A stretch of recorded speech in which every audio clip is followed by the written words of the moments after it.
Hi, everybody. My name is Greg Katz, and welcome to Tuesday's edition of WeAreSC.com's Inside the Trojans Huddle, where we tell it like it is. Friends, Inside the Trojans Huddle is a game-like panel discussion that is posted Tuesdays in the off-season and twice during the regular season. The huddle features WeAreSC columnists, staff writers, and historians. We start off first with the pregame show where we introduce our panel members for this edition of Inside the Trojans Huddle, and then give you the latest USC football news. Now let's meet Tuesday's panelists. A WeAreSC columnist who writes WeAreSC.com's The Monday Morass, Yay or Nay, and Sunday Takeaways. In addition to regular season football and basketball practice reports, he also hosts his own podcast show entitled Locked On USC, Marc Kulkin. The chairman and CEO of WeAreSC.com, a USC graduate and former Department of Justice supervisor and trial lawyer, and general counsel for two large companies, Bruce Bagni. And a weekly WeAreSC columnist who writes Fridays, The Obvious and Not So Obvious, IMHO Sunday, and is an active member of the Football Writers Association of America, your moderator and producer of Inside the Trojans Huddle, Greg Katz. Before we kick off this Tuesday's edition of Inside the Trojans Huddle, here is the latest USC football news. On Monday, former USC All-America tailback Reggie Bush was elected into the class of 2003 College Football Hall of Fame. Bush is the 46th Trojan inducted into the College Football Hall of Fame. More discussion on Bush's induction later in the Inside the Trojan Huddle. On Sunday, former Purdue Boilermakers defensive end Jack Sullivan, 6'5", 275, committed to the Trojans. According to a post via his Twitter account, Sullivan is a former three-star prospect out of Plainfield, Illinois, East High School. And it was announced that former University of South Carolina star running back Marshawn Lloyd, 5'9", 215, will be transferring to USC. Lloyd, a former top 100 high school prospect, is rated the #1 portal transfer running back. And the Trojans got some good offensive news when it was announced that starting running back Austin Jones is elected to return to USC for the 2023 season. And USC's incoming freshman linebacker Tackett Curtis, 6'3", 220, has been named Louisiana's Mr. Football by the Louisiana Sports Writers Association.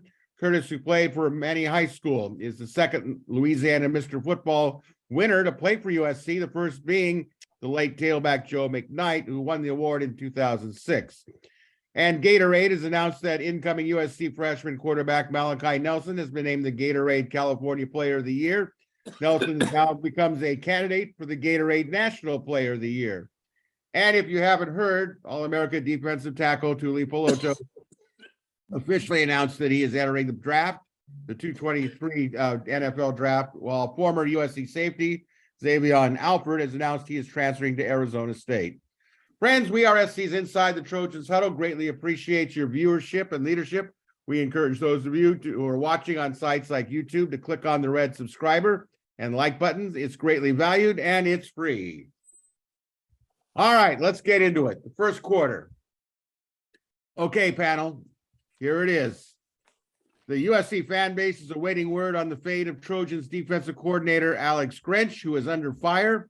What is your overall view of the situation, and how do you think it will play out? As always, our leadoff hitter, Marc Kulkin.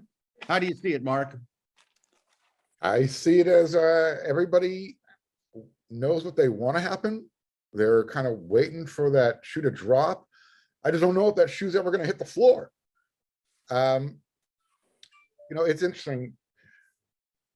It's known that Lincoln Riley and Alex Grinch are considered close friends, and their friendship actually developed out of competition, wanting to win. And from what I understand, things haven't always been smooth between them during their time together. But they've learned how to coach together, and there's that comfortability there. And is it fair to ask your head coach to say, all right, you know what? We've only been here for 1 year. We didn't really even have a chance to put our own stamp on it when we first got here. We're trying to learn the team as we get together, as we go through the season, and say, all right, but you know what? We're not getting any further with the type of defense you're running. I need to make a professional decision of what's best for everybody. And I think that's the the conundrum that Lincoln faces. He knows that the defense has to get better. He knows that his defensive coordinator that he's been with now for what, 4 or 5 years, the defense, it produces a lot of turnovers, but it doesn't get you to that championship level where, you know, Lincoln said he's here to win championships. And so I think he's trying to decide, you know, where is it the right time to cut bait, or, you know what, I need to stick with them for 1 more year because we're now bringing in the level of players we want here, and I need to give them that opportunity to work with those guys. That's where we're at. And I would like to just say to those of you that are watching or listening, I would highly recommend you read Marc's story on this situation in today's, or rather, which ran Monday, WeAreSC.com's article by Marc. It's, I think, puts a pretty good spin, and I don't mean that in a negative way, on just where things are. All right, Bruce Bagni, do you agree? Do you disagree? What's your thoughts, your overall view of the situation, and how do you think it ends up playing out? Well, first of all, now that I've come off of suicide watch, and I've come to the conclusion it is what it is. And you know, we have a major defensive problem. It's not minor, it's major. And it's a lot of things. It's coaching, it's probably the scheme. I mean, I don't know what the hell this thing is we run with the 3-4 or whatever. All we have is edge guys, right, running around. But then also maybe there's some issue with players. There's no question about it. We don't have that big, tough run stopper. Even Thule was a great player, but to me, the most amazing thing of all was that he led the country in sacks playing on that crappy defensive team. I mean, the fact that he was able to penetrate and get in there and do that was miraculous. So will he do it? It's a tough decision, but it is a cultural problem. And it's not like there's one, he's got one game in the box, you know, in the can, one season. He's got those other seasons at Oklahoma, and they were not good on defense at Oklahoma. And like I've said before, I don't know of any air raid team that's ever been really good on defense. I mean, the idea is we'll outscore you. And so with that said, I don't know about Lincoln.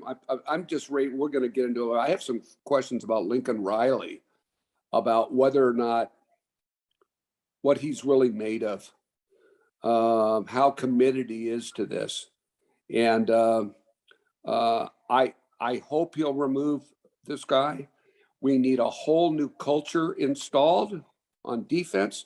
I don't know how you can do it with this guy in there. It probably means you got to take a couple other guys out. Maybe Williams has got to go as a cornerback coach. And I think Nua is a pretty good defensive line coach. I think he did pretty well with what he had. But I guess if I had to guess, I think he won't do it. I'm going to be disgusted if he doesn't do it. And I don't think that we are going to be any better next year, even though we've getting some guy like this guy Cobb, this linebacker, is a madman. He is great. And the kid that we got from Georgia State, I've looked at the film on this guy. He is incredible. I mean, he's like 245 pounds. There's talent there. I just don't know with their scheme. Okay. When was the last time we blitzed? Do we ever blitz? I don't think we blitzed more than a few times the whole year. All winning teams blitz, but we didn't. We slayed back. Oh, that went well, didn't it? Let the quarterback take as much time as he wants, and then he had open receivers all day. So I guess I'm sounding a little cynical. I think he needs to make the move. He needs a cultural change, but I don't know that he will. All right, well, I'm going to give my piece here. I think, first of all, everything that both of you have said is pretty accurate. I think a lot of it has to do now with timing and the conflict between next year, the last year of Caleb Williams, and recruiting of the future. We already have seen that SC has lost a couple of big time defensive players. I'm not so sure it's not going to be the last. Actually, I think it's 3. Mark, you could probably correct me on this. The linebacker from Long Beach Poly as well, right? The one who ended up in Oregon, the other 2024 kid. Yeah, Dylan, was it Dylan? Austin. Yeah. The point is this is a pattern here. And based on what we already know of Alex Grinch at Oklahoma, based on the fact he was on that plane with Lincoln Riley when he came here, based on the fact he's only been here for a year, but you know, it's a real conundrum. It's a real, like, if I get rid of this guy, am I looking at down the road? Because let's face it, you can't rely on these portal transfers every year, especially when you're going into the Big Ten. I'm sorry, it just doesn't work. My personal preference would be he should make a change.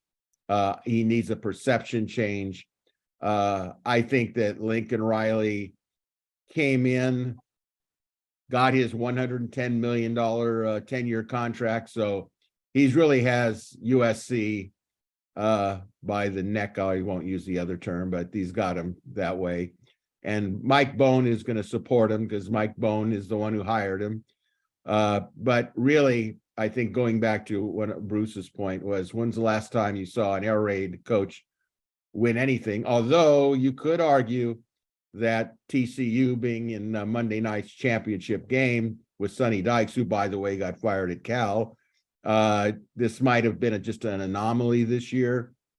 But I look in the big picture, and I'm not so sure that Lincoln Riley is going to get rid of Grinch. I thought maybe, because once I started seeing a recruit or a couple of recruits on the defensive end move, it is alarming, because I go, okay, after next year, they're in the Big Ten. Are they ready? Are they going to be ready for the Big Ten? I'm not looking at offense. I only look at defense at this point. And Yeah, I agree. At 7, I only look at the down linemen. You know, if they get this kid Lucas on the rebound from Texas A&M, and he's got a couple of years to play, that's a good thing. But we had an All-America defensive lineman this year in Tui Pelotu. You know what? He can't play the other 10 positions. So it's a difficult situation, which actually transitions nicely to the second question, guys. What are the ramifications if Lincoln Riley does fire Grinch? What does that set in motion, Mark? Well, no, depends. Is he upgrading? Yeah, well, that's a good point. That's a good point. And I know the sarcastic response is, well, everything's an upgrade at this point if you're a fan, but I'm not on that page. Look, the elephant's in the room. If Lincoln Riley does pull the trigger, obviously USC fans are going to be looking for a splashy hire. I don't know if you're going to get one as similar to, oh, by the way, USC just hired Lincoln Riley. But there are defensive coordinators out there that I think USC fans would probably be happy with. The one name that always gets thrown out there is Wisconsin's Jim Leonhard. Yeah. As maybe everyone isn't aware, over the past weekend or few days, there was the college football coaching convention that was on the East Coast. So that's where all the networking goes on. But again, I think I'm maybe putting the cart a little bit before the horse. The ramifications, if he does it, is you now have people on the outside looking in and saying, all right, well, maybe USC is serious about winning a championship again. Lincoln Riley was able to, snap that umbilical cord a little bit, his comfort zone, and is willing to bring somebody else in with new ideas. And if that resonates with the recruiting world, it's another bonus. Bruce, your thoughts? Well, I'm sort of in the same track as Mark. And my question is, well, if he lets him go, who does he hire? Who's he going to bring in? And at the end of the day, that's going to tell you a lot. Is he going to bring in another air raid guy that he knew back when he was playing or when he was coaching at Oklahoma? Or is he going to bring a tough guy like Leonard, who coached at Wisconsin and played a 4-3 defense, which is what we should be playing, by the way. I'm sick of this other defense with these edges, people, playing in these hybrid positions. This kid we have, what's his name? The kid who was such a disappointment. I forgot his name. I'm having his name. Corey Foreman. What the hell's his position? I mean, I don't know. The kid has ability, I think, but he hasn't shown any ability. He intercepted a pass against UCLA, but I'm saying, what the hell was he defending passes for? So, see, that's the thing, and maybe that's what Lincoln Riley has to work with Alex is, if you're not going to replace him, put in some fundamental changes that we use the personnel you already have, so you're not putting guys in bad positions or putting them in areas where they're not able to do things. Having our Thule dropping into zone coverage, that's ridiculous. Right. So those are the types of things that you need to change. It's not so much they have to go to a 4-3. Well, yeah, look, if they want to play a 5-2 or a 3-4 or whatever, if they're effective, but let's just look at the defense for a minute. We didn't stop the run up the middle off the guards and the tackles. Okay. We didn't protect the edges. We didn't pressure the quarterback, and we didn't defend against the pass. Now, that latter thing has a lot to do with our failure to blitz and our failure to put pressure on the quarterback, et cetera, et cetera. But every aspect of the defense, Mark, is flawed. Every aspect. So unless Grinch is willing and has the ability and the will to come in and drop his thinking and start over again and get to play tough guy defense, unless he's willing to do that, it'll be another failed season. I agree. I even wrote about that. He's got to be able to. Yeah, you did. You did a great job on that. I appreciate your article, buddy. I like to steal from you guys' articles. So when I come on here, I sound like I'm smart. Well, with that being said, I think it's my turn to talk. Well, and your articles are great. I'm on the air now. Okay. I think the ramifications if he fires Grinch is that I think he shows a great deal of credibility that he's going to do what maybe most of us think that Nick Saban would do. But I don't think that Lincoln Riley is a Nick Saban type of old school, no nonsense. This is the way we're going to do it. And he puts his program above all that. I think what it sets in motion in terms of if he did do it is the message that it sends to all concerned, not only just his own players. I mean, nobody knows more that what's going on at USC than the players themselves. And Sure. Many of them actually that I'm aware of have actually defended Grinch, Mekhi Blackman being one of them. But I will say this, if you had a chance to watch the video of Chris Arledge's Musings with Arledge, he did an excellent breakdown of where SC fails scheme-wise. And, you can sit there and say, well, Chris is just a writer. No, he played college football. He played 4 years of it. So he understands all that. He played defense he was a corner, right? Yeah. So he pointed out in really an excellent piece, just where the weaknesses and the flaws were. And it really, some of it is what I saw, and he refined it and really deduced it into something that I think that a layman could understand. And it's a little frightening to say, yeah, I get that. Usually you'd say, well, I don't understand. It's too complex for me. But it isn't. And it makes you wonder, maybe, and as a former coach myself, sometimes you teach the right thing, but the players still don't do it. So who's it reflects upon? Everybody says, oh, he's got bad coaching. How about the players uncoachable? He rejects learning. So it's a little bit more complex than that. Panel, how much pressure do you believe is on Lincoln Riley to make a defensive coordinator change or to keep Grinch? What will it say about Lincoln Riley either way, Mark? I think I touched on it a little bit in the first question. There's pressure. I mean, he's not an idiot. I mean, I'm sure he's hearing the the whispers in the background if he's not reading the newspapers or listening to sports talk radio or watching our show, which I hear he watches weekly. I have no idea, but look, it's out, like I said, it's out there. He knows that he produced an offense that was good enough in year one to get to the playoffs. He also knows in year one that the defense wasn't.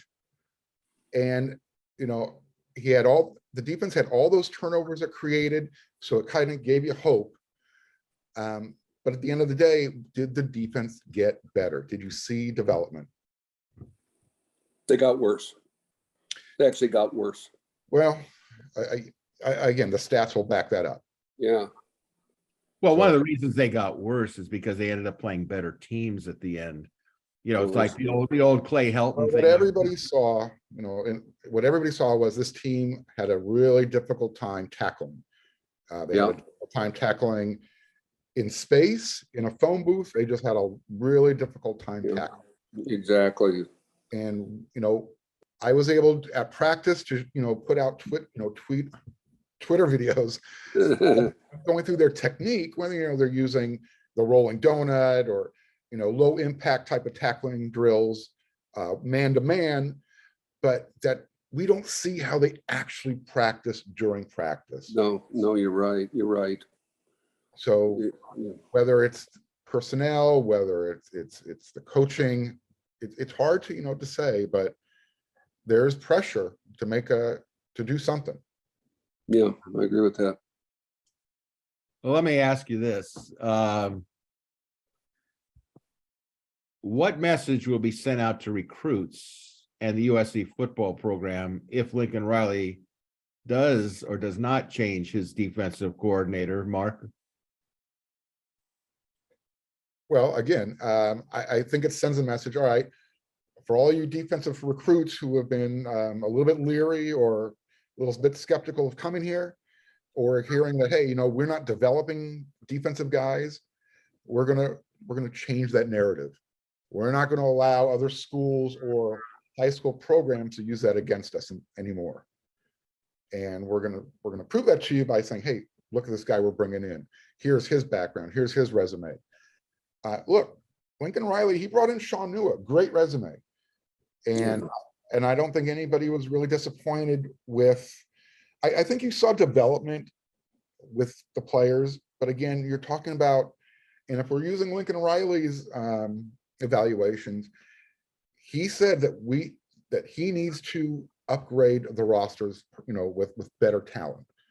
So if we're using his standard and the way he's describing his players, whether he inherited them or they were transfer portal, whatever, you got to be able to mix the right personnel and see development by the end of the year. And that's what recruits want to see. I mean, Peyton Woodyard, yeah, he's 2 years away, but he talked about why he's going to Georgia. And those coaches, from Kirby Smart, the head coach, to Will Muschamp, the co-defensive coordinator, to the position coach, they all coach defensive backs or play defensive back in college. Well, so does Alex Grinch. And that's not enough for a local guy like Peyton to say, all right, you know what, I want to stay home. I want to be coached up by a guy who knows the position as well. He just doesn't see the development, or at least that's what we have to assume. Bruce, what do you think? Well, I think that the message is would be very positive if you let Grinch go. I think, you know, one of the things that I haven't been able to analyze, and you guys probably could have done it, is I don't know to what extent the other defensive coaches have contributed to these failures. I don't think there's any doubt that at times there were lapses in the defensive backfield. I thought the linebackers were okay at times. The defensive line, I thought Nua did pretty well given what he was dealing with. But no, I think it would be a very positive sign to these recruits. Now, the converse is also true. It if he doesn't make a move and you're going to go in and play in this mess, and it is a mess, why would you come to SC if you're talented? Hey, listen, I am so grateful that Tackett Curtis is coming to SC. I mean, let me tell you, we've all seen him. This guy's a game changer. Braylon Edward, is that his last name? Edwards? Braylon Edward? Braylon Shelby. Shelby from Texas. He's a game changer type. I'll tell you, this guy Cobb at linebacker, he is an absolute animal. He's tremendous. And I think the guy from Georgia State, Abraham, is that his name, Abraham? What's the guy's name from Georgia State, the linebacker? Oh, Jamil Muhammad. Yeah. Boy, I looked at his film. Did you see any of his film, guys? Yeah. I saw some of his film. This guy is an animal. We need some animals. But I think it would send I think it sends a very negative message. It says if he doesn't do something significant, and just moving around some assistant coaches, that's not the answer. It's a cultural change that must occur. This is deep in the DNA of this defense right now. You know, this is a non-tackling kind of a finesse defense, you know, with edge guys running around. I mean, we're not playing smash mouth football, and guys who want to play that kind of football are going to be turned off, and they're not going to come. It's that simple. Well, I think that the problem is, you know, Lincoln wants to win now, and I think we're all in agreement that that's what we'd like to see. But at some point, it catches up with you, and within 2 years less, SC is going to go to the Big Ten. And one of to me, one of the dumbest arguments are, yeah, but they don't have the quarterbacks, some of the skill players that the Pac-12 has. Well, next year in the Pac-12, it's going to be a phenomenal year, as you may or may not be aware of. Right. Cameron Rising announced on Monday that he's coming back to Utah as the quarterback. Now, there's a guy that's been on a two-time Pac-12 championship and to the Rose Bowl twice. I never want to see him again. Yeah, well, my point, next year is maybe an anomaly with that amount of quarterbacks in any one conference, but the point is they're going to be there. But you have to look beyond that, and when you go to the Big Ten, you don't always have to have 8 great NFL looking quarterbacks. No, it's going to get down to offense and defensive linemen, and that's where the rub will be for USC. And that's will be the great equalizer for some of the Big Ten teams, that they can slug it out. You go to Iowa as an example, and you get caught there.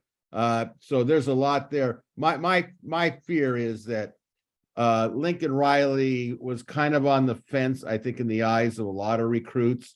Lincoln Riley is really the altar boy of college football media. I mean, he just worshipped on ESPN Game Day and all that sort of stuff. And, he's this and he's that.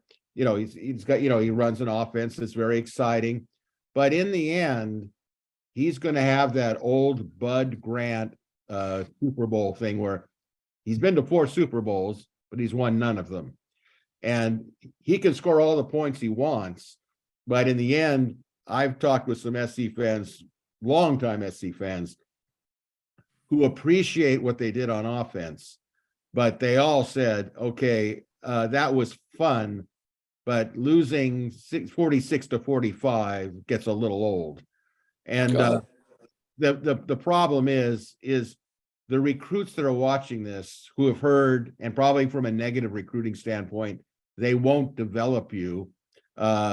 I'm not saying the coaching at Oregon, I think most of the coaches are all new coaches. So when they say that they developed like Thibodeau, these guys weren't even there, but they ride the coattails of it.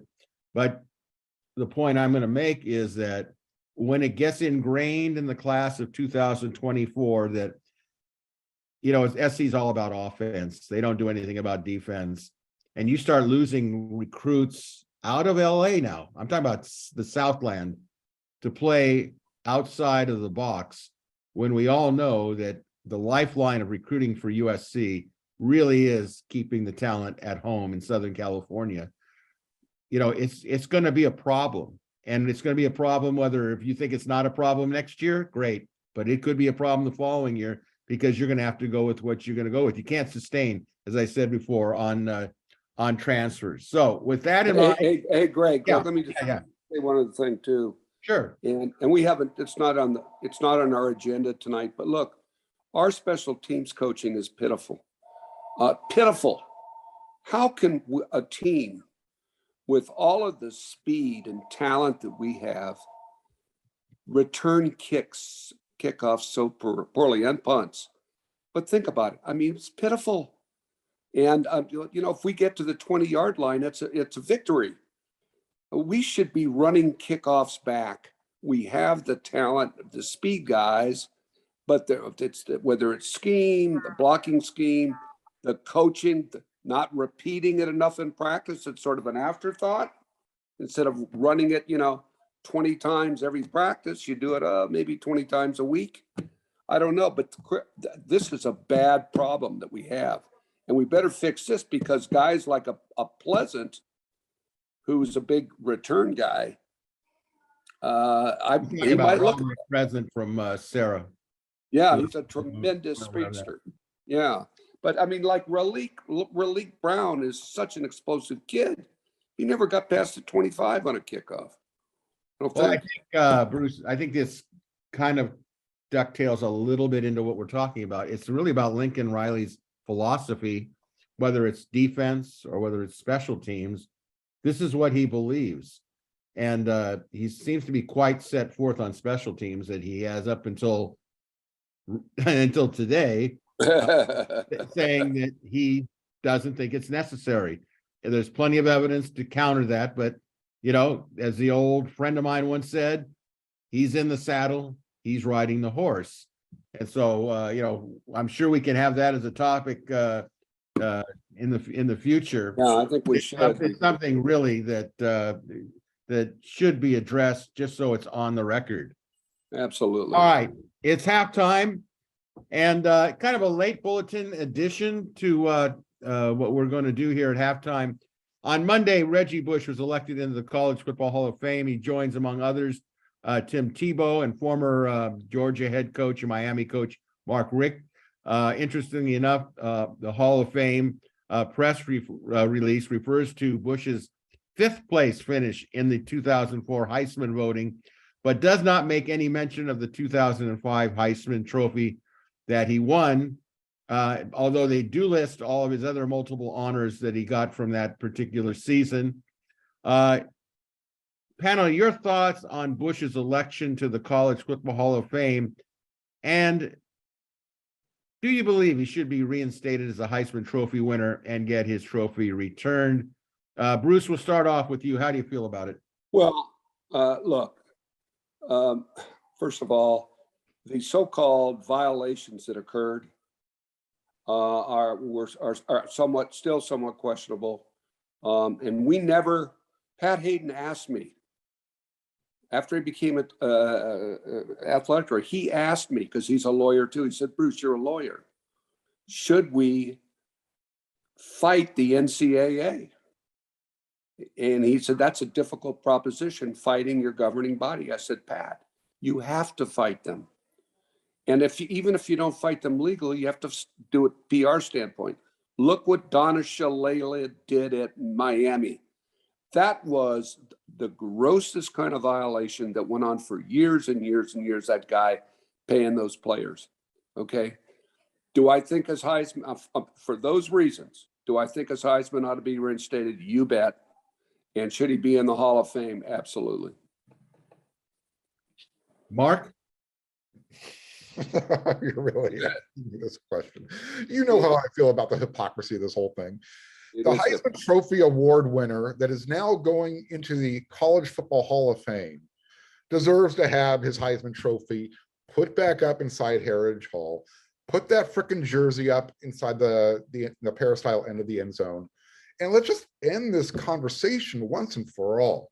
Yeah. I'm done with it. It is literally, if you are going to vote him into the College Football Hall of Fame and you're going to acknowledge, well, he came in 5th place, and you're going to acknowledge all of his other accolades, drop the hypocrisy. You just look as stupid as the people who play politics in real life. It bugs the heck out of me. I'm sorry. This is a hot button moment for me. Let's just end it. I'm tired of it. Well, and by the same token, we ought to be given our national championship back. Great, fine. That's bullshit. addressing the question. Pardon my language. I I'm shouldn't have just said addressing that. the question. That's all. Going to the No, penalty look. box, Bruce. Pardon me. I'm in the penalty. Oh my God. Penalty I've been in the box. penalty. I've been in the penalty box a lot of my life, Greg. I just can't be a good boy. I'm trying my best right now. I'm Hey. trying to be on my best behavior. You're a bad boy. I grew up in the valley. What can I tell you? Well, I'll tell you how I feel about it. I've softened my viewpoint in some areas. I do think he belongs in the College Football Hall of Fame for his overall body of work. I don't think there's any denying it. There's also no denying that what he did when he was on the field, the year that he won the Heisman Trophy, he was the best player in college football. But it gets down to, for me, rules and regulations. I know what the rules are as of today. I know that maybe he wouldn't have been called on the carpet under today's rules. But then again, should I get a speeding ticket, my money refunded before the year 1990, when the speed limit is 70, 75, let's say, and I was given tickets for going beyond 65 or 55. It was what it was at the time. Now, I will say this, and I respect both of you. What I would like to see him do to get his trophy back, and I don't think it's asking too much, is acknowledge that mistakes were made. Times were different then. Yeah.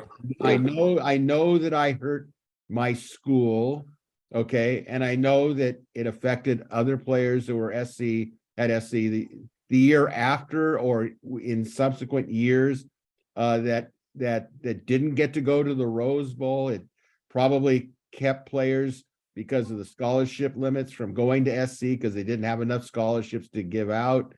Those are the type of ramifications that, to me, if he would, he's trying to pretend it never happened. Okay. It's obvious in the Wendy's commercials, he feels ripped off, yada, yada, yada. Sorry, Reggie, you weren't ripped off. You made a mistake. Your parents made a mistake, or you both made a mistake, whatever the case may be. All right.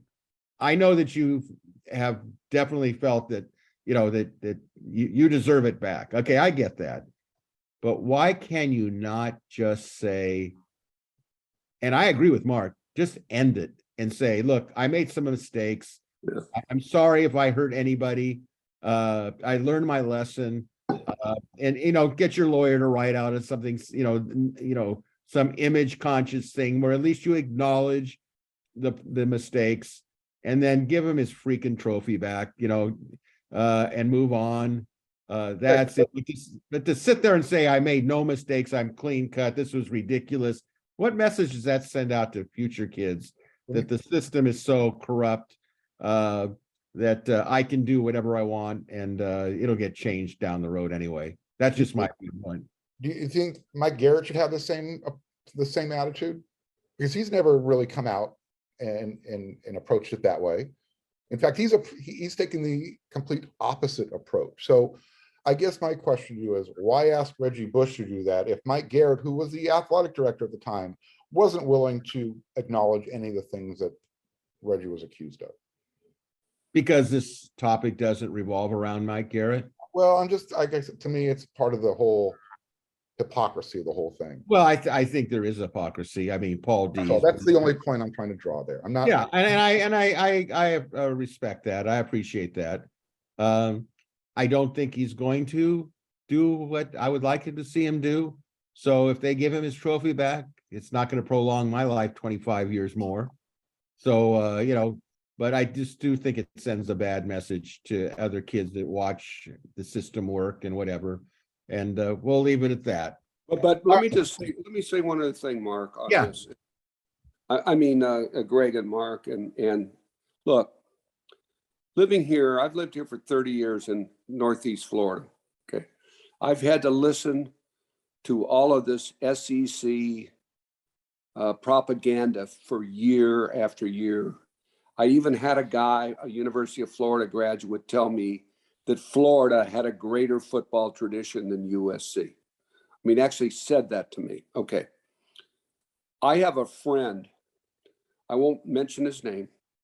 He played football at Alabama. He was a linebacker. He played linebacker for the Raiders.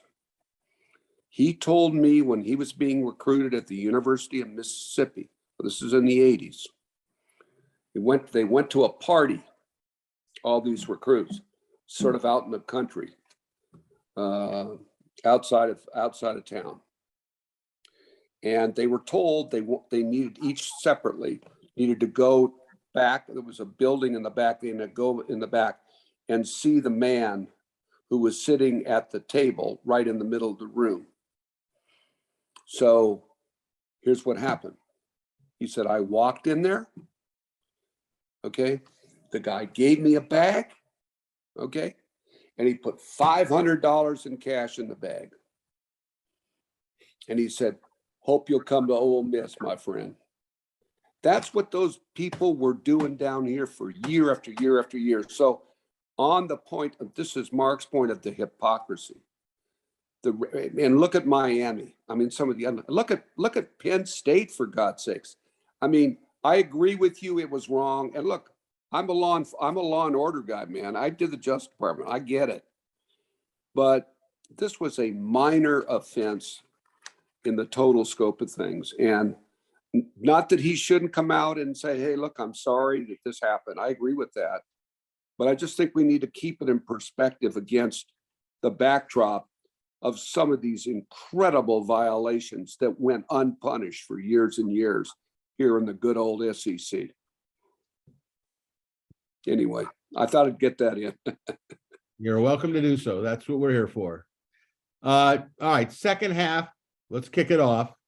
Kind of ducktailing a little bit about what we talked about in the first half, but we'll start off with Mark. In your opinion, how does Lincoln Riley go about changing the perception that he only cares about offense? Well, he makes a change. And again, it doesn't necessarily have to be a physical coaching staff change. It can be just fundamental. We are going to change the way we play defense. We're not going to run this scheme anymore. We're going to do this. You have to send a message, a signal that you're doing something different. Because when you continually do the same thing over and over again and you don't achieve a different result, we know what we call that. Yeah. And you go back to their time together at Oklahoma. And you look at Lincoln Riley's postseason record compared to his regular season record. There's a common denominator there, and it always seems to siphon right back to the other side of the ball. So again, he has to do something different. And that's why I said he's at a point now in his career where he has to make a decision. Where is loyalty is a really strong message to send. And, recruits will see that, high school coaches will see that. Hey, you know what? This guy's loyal to the bone. He will stand behind you. Coaching, players, it doesn't matter. But at the same time, staying loyal to something that is a detriment is also sending a message. So he's got to figure it out. And he's got to do it soon. Bruce, how does he change his perception? Well, I think really he only does care about offense, frankly, for the most part. I think that's been his perspective for all these years, and sort of defense, and especially they're kind of a nuisance. But you got to do it. I think he could really change the whole the view of him and the way people see him as an offense only guy by bringing in a really tough, hey, look, bring in Ed Orgeron, let him be the defensive coordinator. I know people, look, that's not a crazy idea to me, but, or got somebody of that ilk and say, okay, you got the defense. I'm giving you latitude. Make us tough, do it. That way he can focus on what he wants to do, which is offense. He doesn't want to do defense. So, but I think it's extremely important that he make that stand now, because otherwise, just like Mark was saying, you keep doing the same thing over and over again. That's a sign of insanity, getting the same result. That's what's going to happen next year. We're going to have this wonderful, once in a generation or a lifetime player, Caleb. And we have a bunch of offensive talent, new guys coming and so forth. And we're going to have the same problems against the same kinds of teams. We're not going to stop quarterbacks. You know, we're not going to stop the runs up the middle or off tackle.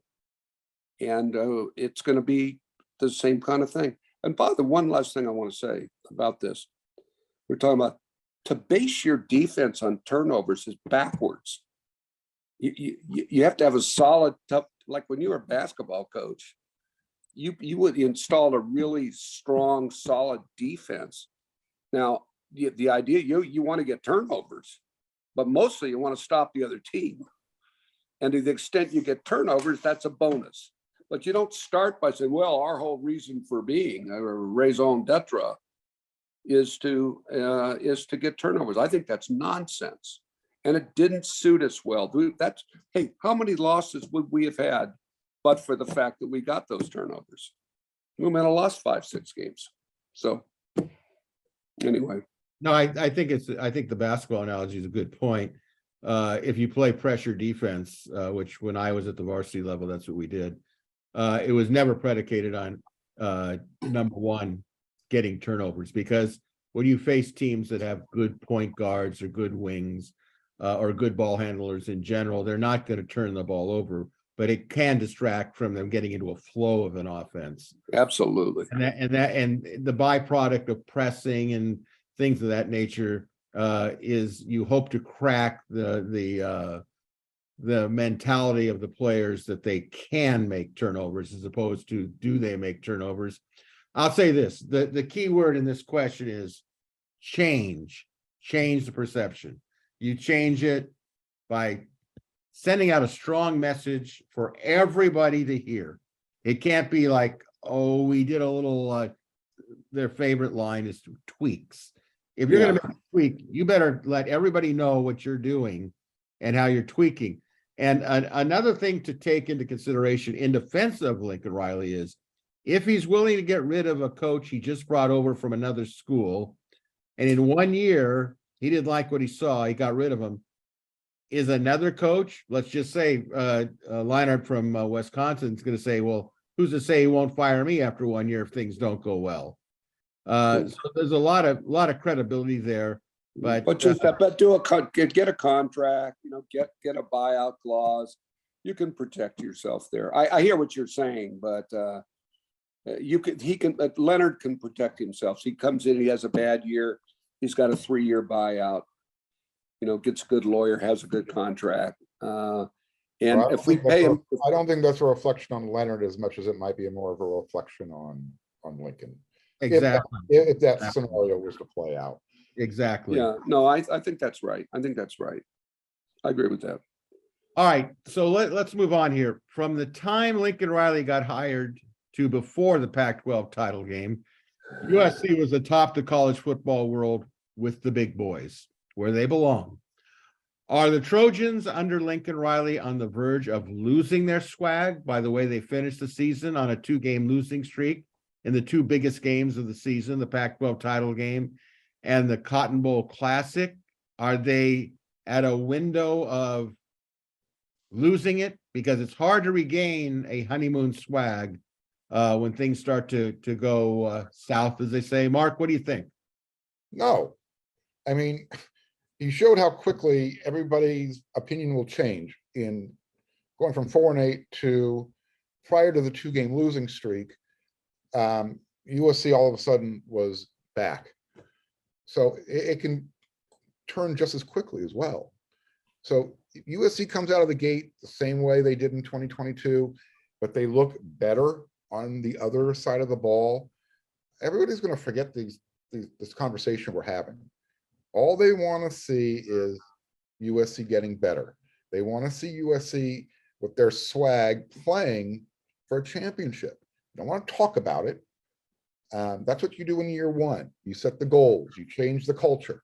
I think we would agree they're pointed in the right direction. The culture has been changed. It just they haven't gotten over the hump. Again, nobody, and if they did, more power to you, nobody anticipated last year's team getting to the precipice of the playoffs. And I think that might have, it reset the calculus, and it might have been a little bit unrealistic. Let's remember, Lincoln Riley's still a very young head coach. He's still kind of learning on the job. And we're comparing him to, programs that have had a chance to establish themselves with some pretty good talent and allowing them to build it. If you want to, you can't compare him to what Kirby Smart's done at Georgia yet.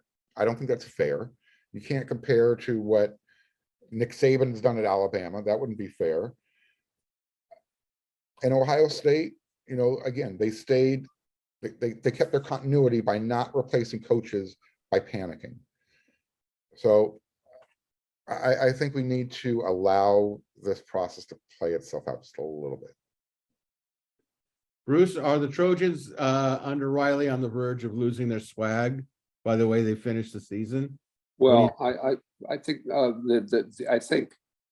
yeah, I mean, look, we all in certain ways have short memories, as Mark was saying. So, I mean, let's see, and hopefully we're willing to forgive. I'm at a point right now where I'm very disappointed in Lincoln Riley as a coach, to let him, in effect, allow this to happen without really intervening earlier. But on the other hand, he is a young coach. He's done some remarkable things. There's no greater offensive mind in the country than Lincoln Riley. And, he's still learning. I'm willing to give him, some more time, but he's not going to get a lot of time. He's making what, 10 million a year? He's got a 116, $18 million house in Palos Verdes that I'm sure they helped him with. So you bet he's going to have to produce. The alums are not going to tolerate it. So, but I think the bar is kind of low right now, to be honest with you. I mean, that was so pitiful. I was so humiliated being in that stadium. Honest, I mean, it was Chris Funk was there with me. Another friend of mine was there. Vince was there. We just were so embarrassed to be there because it was so ugly. It was so ugly. So if they come back next year and improve by 50%, that'll be fine. It's all about their trajectory. Which way is it going? And I don't see him doing that with Grinch in there, because again, I think it requires a cultural change, a whole different mindset. It requires Ed Orgeron. I'm not saying he's the guy. That kind of mentality, guys. I mean, it's about being physical. It's about hitting people. Defense, and so we'll see. Yeah, I think that it could go either way with this window of opportunity. If you were saying prior to the last two games, what's the best case scenario? They win both games, they go to the playoffs. What's the worst scenario? They lose both games, and that's a bad one. So right now, I think they're kind of in purgatory.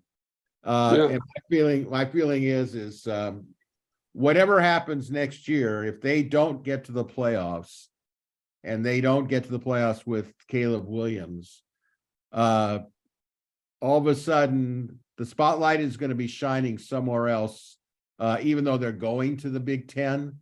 But definitely Lincoln Riley will be a little less immortalized by that.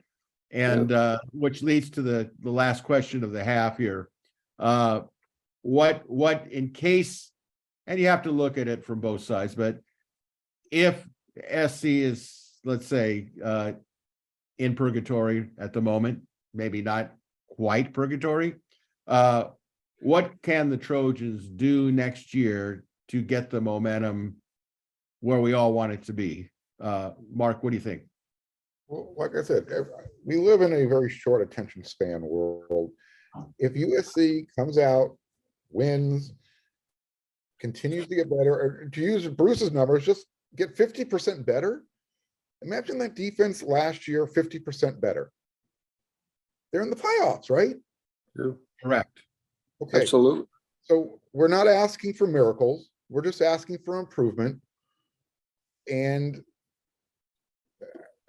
I think that's the answer. I don't think you have to go much deeper than that. This isn't, for me, this isn't rocket science. Bruce? Well, yeah, I mean, I think that's, we've lost our swag a lot in the past. And I think that one of the things we have to be mindful of, and sort of to what you guys have been saying too, is we have to understand where we've come from. This program was the best program in the country up till maybe 2009, somewhere in there when Pete left. And we gave 2 national titles, by the way, to Florida when we lost to Oregon State and 13-9 to UCLA, although that was a great hit on the quarterback by Ray Maluga. I'll never forget that. That was a great hit. But, we've been down before. Relatively speaking, we're in a better place. That nitwit Helton did so much damage, as did the others. I mean, the recruiting, you look at how bad the recruiting was. Now, there's some guys here, by the way. We've got a lot of guys who are returning on defense who are good players. I mean, like Rajon Davis. He's a good player. I mean, I have no idea why he didn't play more. No idea. We've got these other guys coming in. I think we'll be 50% better on defense, but I don't know whether we'll be 50% better on defense with Grinch. Without Grinch, sort of like my wife's family had a great line, you can't fall off the floor. It's sort of like, how could you not get better? Maybe Grinch can go through a metamorphosis. Maybe he's can go onto his road to Damascus and get converted. I don't know. I doubt it. Anyway, that's all I have on that. Whoever thought USC would get their swag back after Paul Hackett? Whoever thought USC would get their swag back when they were in the Valley, between John Robinson and I mean, this is what college. Right. So again, as long as USC wins and they get to the promised land every so often, the swag is never gone. Well, we are, you make a good point about that, Mark. I mean, back here in Florida, and people always know who SC is, okay? And I always kid, back here, I say, well, I went to the real USC, not that one up in South Carolina. And people say, oh, you're right about that. But we have a cachet that has carried us through many generations. But it's something also that can be somewhat diminished over time if you don't maintain a certain level of excellence. But I'm confident that we'll get back. We'll get back.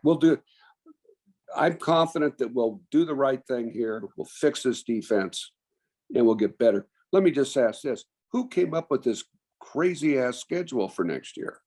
We've got what? 5 home games in a row, but 5 games on the road in a row? No. Is that right? Just know who you're playing. The schedule hasn't been set up yet. It hasn't been? There's only a few dates. There's only 3 dates that are official. The 3 out of conference games. That's it. Okay, but they haven't.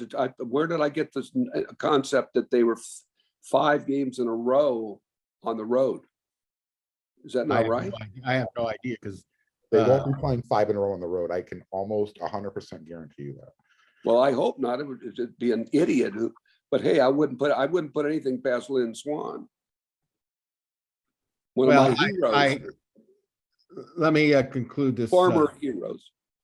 Yeah, in terms of what could the Trojans do to recapture if they're a little shaky, it's just look at you wanted them to win, they got 11 wins. Okay, so that answered winning. They went to a big time bowl game. Okay, that's progress. What do they do to improve next year besides winning 11 games? Besides going to the Cotton Bowl, whether it's the Rose Bowl or it's the playoffs, to me, that's how you recapture the momentum. You improve on what you did the year before. I think that's probably what Lincoln Riley would say, and that's the best way to keep the momentum improving by improving. Well, So you make a good point, Greg, and that's this. Incremental improvements year over year, that's a good thing. That represents some, consistency. So maybe it's unrealistic for us to hope for 100% improvement on defense next year. But if we got 50, that'd be pretty good. I don't think you get an argument from anybody on that. All right, let's go to overtime. Viewer questions, panel answers. We'll try to get through this thing in a timely manner. First question that was late added. This is from SC, the one in the OC. Panel, if you were the head coach at SC, how would you, one, improve the defense? I think we kind of maybe talked a little bit about that. And number two, the special teams. So feel free, no particular order. In fact, I'll even start off. I think you improve the defense by getting better players, first of all, and you review the scheme and you make adjustments to the scheme. The special teams, well, I think you hire a special teams coach, and you really have to question, why do you need two wide receiver coaches, one inside, one outside? Lincoln Riley probably could justify that, but that's how I see it. How do you guys see it? Well, yeah, I look at I look at the special teams, and the thing that struck me over and over again is that when the kickoff returns, the returners back here and the blockers are up here. You remember the old days? I was reviewing the 74 Notre Dame game, 55-24, and that run back by by AD. They had are wedges illegal now? I don't know whether they're illegal. There are rule adjustments to the kickoff. Oh, okay. But you can still have guys back there, can't you, leading the charge, blocking in some way? There's a big gap. How can a guy, I don't care how good he is, you got this big mess up there, this big, traffic jam. The guy's back 20 yards. Anyway, that's what I would say. Mark, you have anything to add on that? Would I prefer a dedicated special teams coach? It would be different than what he's currently doing. So in that regard, I think it would be good because it sends the message, hey, I'm willing to change and be flexible and do something different than rather, plant a flag on a hill that's probably not worth fighting. That's a good point. All right. Question 2 from MRB. Any news on MHJ? How do such rumors get started? And finally, I've heard very little out of Deuce. I assume that's Deuce Robinson, the tight end out of Arizona, the 5-star, who is maybe not quite in the pocket of USC at the moment. I've already predicted, unfortunately, I think he's going to end up at Georgia. But Anyone want to add to this question from MRB about MH? I don't even know who MH. Who Talking- is MHJ? Talking about Marvin Harrison Jr. Oh, yeah. Yeah, he's not coming to SC. I'm sorry, not happening. I So think he the is. way these things get started is, what a great NIL opportunity would be to see Caleb Williams paired up with a couple of Hall of Fame wide receivers kids throwing the ball to those guys. Yeah, That's how these things get started. And you know what? It probably is not going to happen, but it's not out of the realm of possibilities at all. So if I had my choice, I'd love to have Marvin Harrison, but I'd rather have a big, tough, strong defensive tackle. you might get both. Well, I'd take both. That'd be great. That would be nice. Mark, what do you hear on Deuce? For me, I haven't heard anything. It looks like he's trending to Georgia. Georgia has shown they will use their tight ends in multiple ways. This again, everybody's got to understand. In year one, he was Lincoln and his offense was playing poker with what he had. He had a lot of talent. In my opinion, I thought he had some talent at tight end. Yeah, he did. Just wasn't used the way we saw him use those tight ends in Oklahoma. For whatever reason, he'll have to answer to that. So I think that's what Deuce saw. And until you see some consistency, this is what you're going to get. Well, one of the things I do know is that NIL is playing a big role. So let's just, you got to keep that out there. it is. One thing I will say is we never figured out how to defend the tight end. I think the winning touchdown was scored by the tight end from Tulane, but it was terrible. And part of that may be that we never throw the ball to the tight end when we scrimmage, and our guys don't have a lot of looks defending the tight end. But if I'm a tight end, I'm not going to SC. I'm going to a program where they're going to throw me 30, 40 times. Not 30, but I'm going to make 30, 40 catches, 50 catches in a year and have a chance to be explosive. I never understood why we didn't throw the tight end down the middle. I think it was there a lot. And so I would be surprised if we got Deuce, but maybe he will come. All right. Speaking of tight ends, I just throw this out. I just saw that Brad Keithy, who was great tight end at Utah, who was out because of injury, which gave Kincaid the chance to destroy USC. Yeah, oh God, he destroyed us. Yeah, but Kincaid or Keithy, excuse me, has announced that he's coming back to Utah. Oh, good. I knew you'd be happy to do that. Let's all go out and celebrate. What He's in LA though, right? Yeah, right. Question 3, from Boulder to Birmingham and Santa Clarita. While I would like to see a change at defense coordinator and our DB coach, if Riley is going to stick with Grinch, shouldn't he say so publicly and end all of the speculation? It seems to me that our efforts to pull quality defensive players out of the portal is being negatively impacted by all of the uncertainty. Any insight would be greatly appreciated. Thanks for all you do. Love viewing Inside the Trojans Huddle. Mark, I'm gonna just go to you on this one, if you don't mind. A lot of speculation on Riley making any comment. Can we expect, in your opinion, that he's going to make a comment within the next day or so? You know what, if he hasn't done it by now, given that obligatory vote of confidence speech, why would he do it in the next day or so? Typically when you hear that publicly, that's not a good sign, because somewhere down the road, vote of confidence has turned into, I don't have as much confidence in you anymore, and I got to go in a different direction. So I think Lincoln's just taking it, you know what? If I don't say anything, it's probably for the best, and whatever happens, happens. I think from Boulder to Birmingham and Santa Clarita makes a good point, though.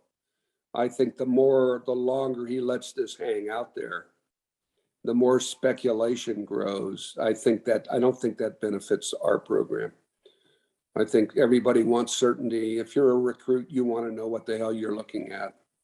And so I think it could work against him. I understand why he wants to be thoughtful. He wants to be methodical, make the right decision, but he needs to make a decision soon. Well, what if he gives that, the vote of confidence, speech, and all of a sudden you see more defensive players say, all right, well, you know what? You're sticking with Alex. I'm going somewhere else. So again, it's kind of a catch-22. I think it is. It'd just be best to say, hey, we're doing our recruiting behind the scenes. We're letting those guys know what our plans are, and it's not for the public consumption. Wow. Good point. I'm just Good point. Just saying. I don't think I'm any genius by saying it like that way. Question 4 from Gilbert, Arizona Trojan, AZ Trojan. Actually, a 2-part question. I'm very curious to know what happens to all these players who enter the portal and don't find new homes. Is their playing career essentially finished? Do they at least get to continue their degree at their current school? What happens when a coach advises a player that it would be in his best interest to enter the portal and he refuses to do so? All right, let's take it one big questions at a time. So what about these players that enter the portal and they don't get picked up? What happens? Well, I know one thing at SC that I'm very proud of that we've done for years, and that is that we've protected our players and allowed many of them to come back for their degrees at USC's expense. It's happened multiple times. So I would think, at least in case of SC, that if they go in the portal and they don't get picked up, SC will at least see to it that they're able to get their degree. Now, maybe in some cases, maybe they'll say, I'm going to change my mind, I'm going to go back, I'm going to try to compete. And maybe, but at that point, you got to wonder not whether or not the coach wants them. But assuming the coach wants them, maybe they come back and they play, or at least try to play. But I think they'll be taken care of, at least by SC. I can't vouch for the other schools, but this is something that we've done for years and years and years. And it's a great tradition. Yeah, big boy decisions come with big boy consequences. You better make sure you have all of your ducks in a row, because that transfer portal, it doesn't get smaller, it just keeps getting bigger. And there's a lot of people still hanging around, I guess you would say, in purgatory. So yeah, it's a tough decision. It's a tough decision.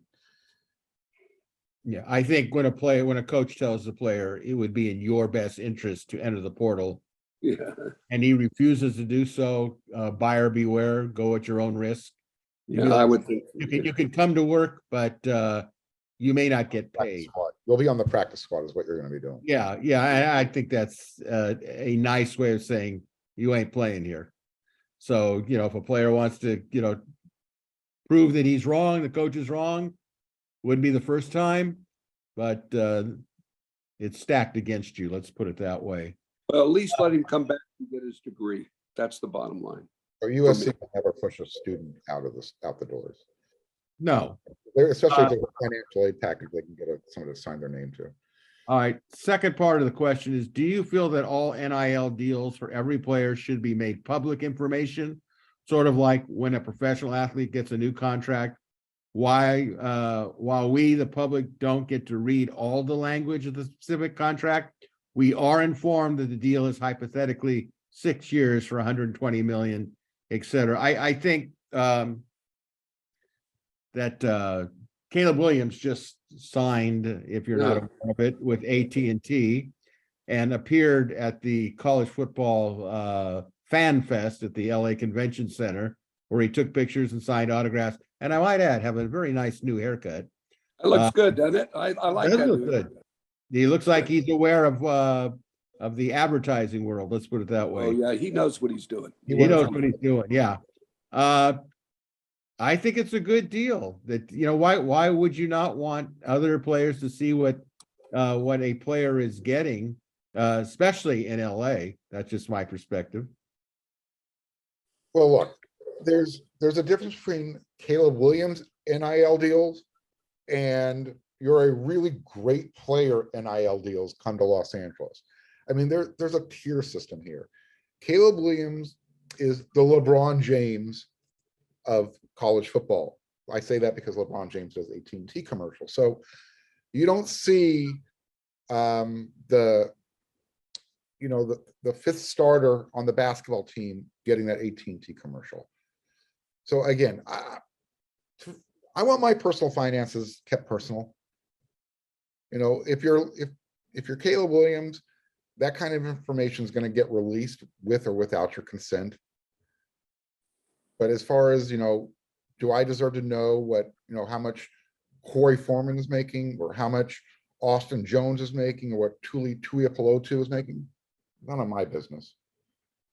Well, I've got a solution to it, which is something that I have been advocating for years and years, and that is, and it is hypocritical as hell, by the way, that the schools make so much money off these kids, and over time, you know, I mean, maybe, you know, unless there was underhanded dealing, they weren't making anything. I think there ought to be make it simple. Every player gets a certain stipend. You know, you get, I don't know, you get $1,000 a month to whatever it is. That's what everybody gets. I think that this NIL thing is going to create so many problems because it is actually being used by schools like Texas A&M, you know, to attract players. That was a good one, Bruce. I like that one. That's what Vince calls them, Texas A&M.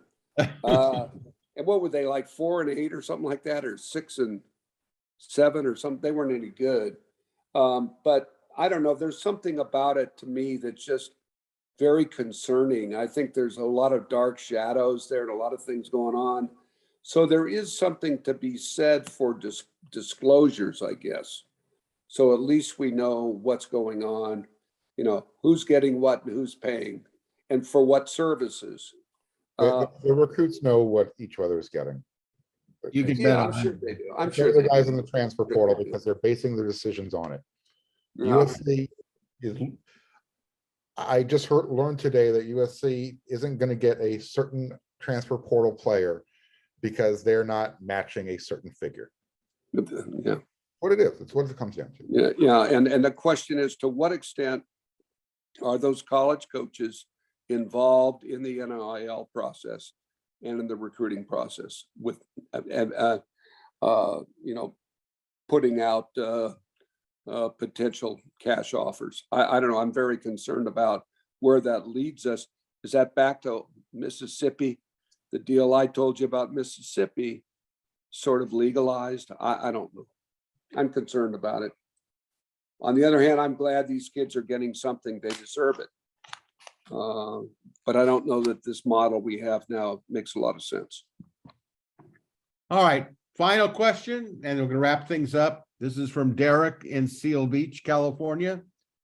Will Tackett Curtis, who I believe is already in Los Angeles, incoming freshman from Manny, Louisiana, the Mr. Football of the state of Louisiana, will he start at linebacker in 2023?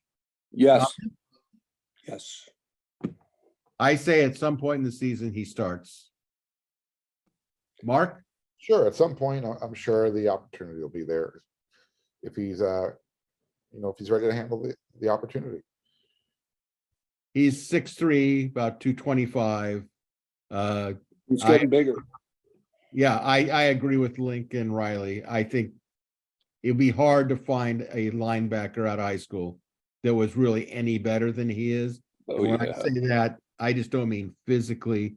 I'm talking about mental maturity. I guess he got just 1 B all through school. Well, I'll take that any day of the week, right? You betcha. You betcha. You betcha.